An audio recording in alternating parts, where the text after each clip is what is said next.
মাননীয় সদস্য জনাব মোহাম্মদ সোহরাব উদ্দিন, কিশোরগঞ্জ ২। আপনার সময় ৮ মিনিট।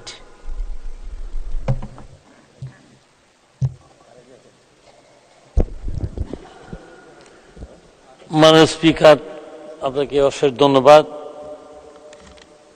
আজকে এই 2024 এবং 25 সালের বাজেটের উপরে সাধারণ আলোচনা সুযোগ দেওয়ার জন্য আপনাকে আবারও অশেষ ধন্যবাদ। মাননীয় স্পিকার, আমি আজকে আপনি জানেন যে গত এই বাজেটের সম্পূরক বাজেটে আমি আমাদের অপ্রদূষিত আয়ের উপরে 15% ট্যাক্স যে নির্ধারণ করা হয়েছে, সেই ট্যাক্সের উপর আমি বক্তব্য রেখেছিলাম। সেদিন আমার কথা ছিল যে অপ্রদূষিত আয়, অপ্রদূষিত বৈধ আয়, এই অপ্রদূষিত বৈধ আয়কে নিয়ে অনেকেই কালো টাকা সাদা টাকার কথা বলেন। আমি বলবো যে কালো সাদা টাকার এখানে কোনো অংশ আসে না।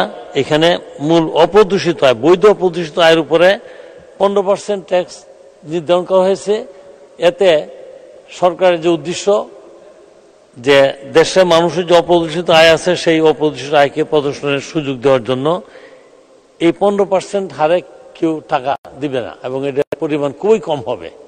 অতীতের দেখা গেছে 10% ছিল, এখানেও বেশি টাকা কেউ প্রদর্শন করে নাই। সেই জন্য আমি বারবার অনুরোধ করবো মাননীয় অর্থমন্ত্রীকে যে এটাকে পরিমাণ পার্সেন্টেজ কমায় নিয়ে এটাকে 5% করলে দেশে বিপুল পরিমাণ অপ্রদর্শিত বৈধ আয় আছে, সেই অপ্রদর্শিত আয় প্রদর্শন করবে মানুষ, এবং তাতে সরকারের তহবিলে প্রচুর পরিমাণ টাকা জমা হবে। সেই জন্য আমি মাননীয় অর্থমন্ত্রীর দৃষ্টি আকর্ষণ করব। যেহেতু অর্থমন্ত্রী নাই, যারা এই বিষয়ে আপনারা দৃষ্টি রাখবেন, তাদের সবাইকে বলবো যে এই পার্সেন্টেজ 15%-এর পরিবর্তে 5% করার জন্য। মাননীয় স্পিকার, আজকে দেশের বড় ব্যাধি হয়েছে দুর্নীতি। দুর্নীতি দেশের উন্নয়ন দ্রুতগতিতে চলছে, সাথে সাথে দুর্নীতিও কিন্তু প্রচুর পরিমাণে বেড়ে গেছে। আজকে দুর্নীতিকে যদি লাগাম টানানো না যায়, তাহলে দেশের এই উন্নয়নকে অব্যাহত রাখা যাবে না। আজকে দেশের প্রত্যেকটি জায়গায় দুর্নীতির পরিমাণ বেড়ে চলছে। এই দুর্নীতিকে রোধ করতে হবে দেশকে বাঁচাইতে হলে। আজকে শুধু সকল ক্ষেত্রেই, বিশেষ করে আজকে এই দুর্নীতি, ব্যাংক যেখানে টাকা পয়সা, ব্যাংকের কিন্তু দুর্নীতির পরিমাণ অনেক পরিমাণ বেড়ে গেছে। ব্যাংকের পদস্থ কর্মকর্তা এবং ব্যাংকের যারা চেয়ারম্যান, তারাই দুর্নীতি নিমজ্জিত, তাদের কোনো বিচার হয় নাই, যার জন্য বেড়ে চলছে। উদাহরণস্বরূপ বেসিক ব্যাংকের চেয়ারম্যান শেখ আব্দুল হাই বাচ্চুর কথা বলা যায়। তিনি হাজার হাজার টাকা আত্মসাৎ করে বিদেশে চলে গেছেন, তার বিরুদ্ধে কোনো বিচার হয় নাই। এমনি অবস্থায় দেশের প্রত্যেকটা বিভাগে কিন্তু দুর্নীতি চলছে। এই দুর্নীতিকে রোধ করতে হবে। আমি এই বিষয়ে সংশ্লিষ্ট, বিশেষ করে আজকে হাউজে মাননীয় সংসদ নেতা নাই, আমি পুনর্দৃষ্টি আকর্ষণ করতে চাই যে এই দুর্নীতিকে রোধ করতে হবে। আমার দুর্নীতি রোধ না করলে দেশকে বাঁচানো সম্ভব হবে না। মাননীয় স্পিকার, আজকে আমরা জানি যে এই ব্যাংকের যে তারল্য সংকট, ব্যাংকের টাকা নাই, গ্রাহকের টাকা ফেরত দিতে পারছে না। অনেক ব্যাংকের এই দুর্নীতির কারণে কিন্তু এগুলা চলছে। মাননীয় স্পিকার, আমি আরো বলতে চাই যে আজকে আপনি জানেন যে ব্যাংকের কিছুদিন আগে একটা সিদ্ধান্ত হয়েছে যে সংকটগ্রস্ত কিছু ব্যাংকের তালিকা করা হয়েছে, এবং এই সংকটগ্রস্ত ব্যাংকে যেগুলো সলভেন্ট ব্যাংক আছে, তাদের সাথে একটা একীভূত করার সিদ্ধান্ত গৃহীত হয়েছে, এবং সেইভাবে ব্যাংকের নাম প্রকাশ করা হয়েছে। যে সংকটগ্রস্ত ব্যাংকের নাম ঘোষণা করার পরে প্র্যাকটিক্যালি এটি কোনো কার্যকরী ব্যবস্থা নিতে পারে নাই, কিন্তু এই সংকটগ্রস্ত ব্যাংকের নাম প্রকাশ করার কারণে এই ব্যাংকগুলা কিন্তু ক্ষতিগ্রস্ত হয়েছে। আজকে এই ব্যাংকগুলোতে যারা গ্রাহক আছে তারা টাকা উঠায় নিয়ে গেছে, আজকে ব্যাংকের ফান্ড কিন্তু শূন্য হয়ে গেছে। এই যে মানে অদূরদর্শী সিদ্ধান্ত ব্যাংকের, বাংলাদেশ ব্যাংকের, এই সিদ্ধান্তের বিরুদ্ধে আমার প্রতিবাদ। আমি মনে করি এই সিদ্ধান্তের কারণে যে ব্যাংকগুলোর নাম প্রকাশ হয়েছে, এই প্রকাশের কারণে ব্যাংকগুলো ক্ষতিগ্রস্ত হয়েছে এবং ব্যাংক আজকে এরা মানে তাদের ফান্ড শূন্য হয়ে গেছে।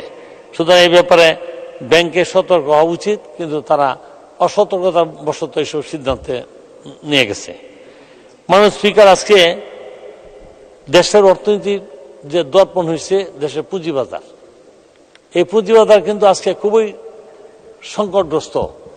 আজকে পুঁজিবাজারে কিছু সংখ্যক ব্যক্তি বিশেষের কারণে যারা পুঁজি বিনিয়োগকারী ছিলেন, ক্ষুদ্র পুঁজি বিনিয়োগকারীরা আজকে বাজার থেকে বিদায় হয়ে গেছে।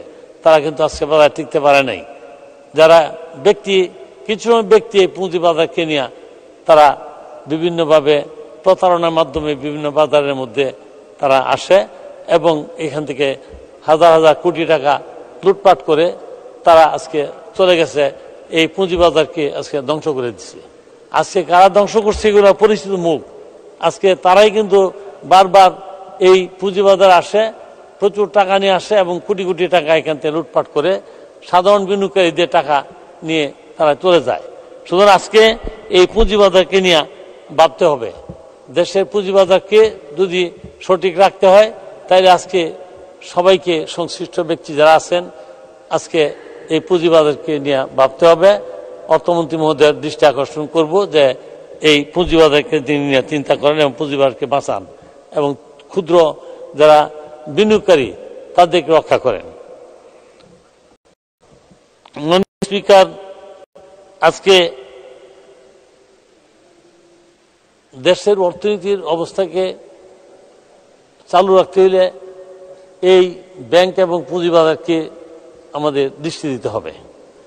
মাননীয় স্পিকার, আজকে এই বাজেটের মধ্যে আলোচনার সাথে আমার এলাকারও কিছু চাহিদা আছে।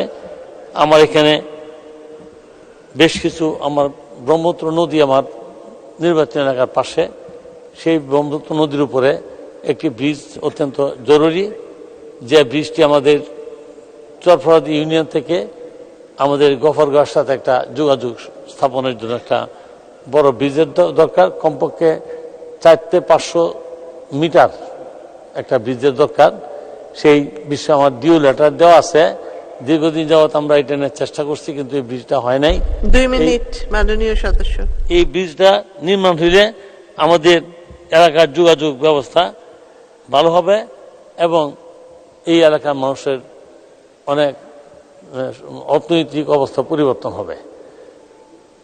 মাননীয় স্পিকার, আজকে আমি এর আগেও বলছি, আমি আমাদের ট্যাক্স বিভাগ বলছি, ট্যাক্স প্র্যাকটিস জড়িত আমাদের ট্যাক্সের আইনজীবীদের, তাদের যারা ট্যাক্স পে করে, যারা ট্যাক্স পেয়ার্স, তাদের বসার কোনো জায়গা নাই। ট্যাক্স নিয়ে যারা প্র্যাকটিস করেন তাদের বসার জায়গা নেই। তাদের এই ট্যাক্স পেয়ার্স এবং ট্যাক্স লয়ার্স যারা আছে তাদের বসার ব্যবস্থা করলে দেশের এই বিভাগ, জাতীয় রাজস্ব বোর্ড, অনেক তাদের ট্যাক্স আহরণ সহজ হবে। আমি এই বিষয়ে মাননীয় অর্থমন্ত্রী নাই, আমি সংসদ নেতার আমি দৃষ্টি আকর্ষণ করি যে আমাদের ট্যাক্স বার এন্ড বেঞ্চকে একত্র করার জন্য আমাদের আইনজীবীদের এবং ট্যাক্স লয়ার্সদের বসার একটা জায়গা অত্যন্ত জরুরি দরকার। এই কারণে দরকার যে এতদিন আপনারা জানেন যে ট্যাক্স যে বার যারা ছিল এবং জাতীয় রাজস্ব বোর্ড সেগুনবাগিচা ছিল, এখানতে এই নতুন ভবন তৈরি হয়েছে আগারগাঁয়ে, এখানে জাতীয় রাজস্ব বোর্ড কেন সরানো হয়েছে, কিন্তু ট্যাক্স লয়াররা বসে সেগুনবাগিচায়। কোনো বার এবং বেঞ্চ একত্রে না থাকলে এদের ভালো ট্যাক্স আহরণ করা সম্ভব হয় না। সেই জন্য আমি আবার আমাদের নেত্রী আমাদের সংসদ নেতার দৃষ্টি আকর্ষণ করছি যে আমাদের ট্যাক্স লয়ারদের জন্য যেন এই আগারগাঁ এলাকায় একটা জায়গার ব্যবস্থা করা হয়, তাইলে বার এন্ড বেঞ্চ একত্রে ভালো কাজ করতে পারবে। এই জন্য আমি ধন্যবাদ মাননীয় সদস্য। জি, আপনাকে ধন্যবাদ।